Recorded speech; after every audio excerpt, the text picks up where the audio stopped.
ఒకటే, మార్చి 9వ తారీఖు ఈరోజు 9 మార్చి కేసీఆర్ ఉన్నప్పుడేమో రైతు బంధు బ్రహ్మాండంగా డిసెంబర్లో పడుతుండే, నాట్లేసే టైంకి పడుతుండే. కోతల టైంకి వచ్చింది, ఇంకొక 15 రోజులైతే కోతలు మొదలైతాయి.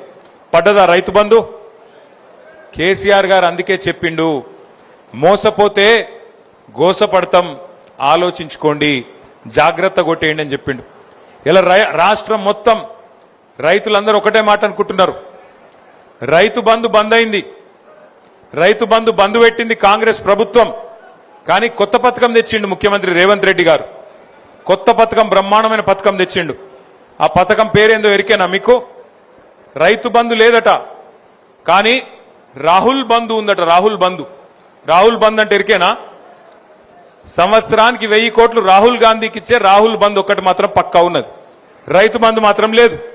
3 సార్లు ఎగ్గొట్టిండు, ఒకసారి కాదు, 2 సార్లు కాదు, ఇది 3వసారి రైతు బంధు ఎగ్గొట్టిండు ముఖ్యమంత్రి.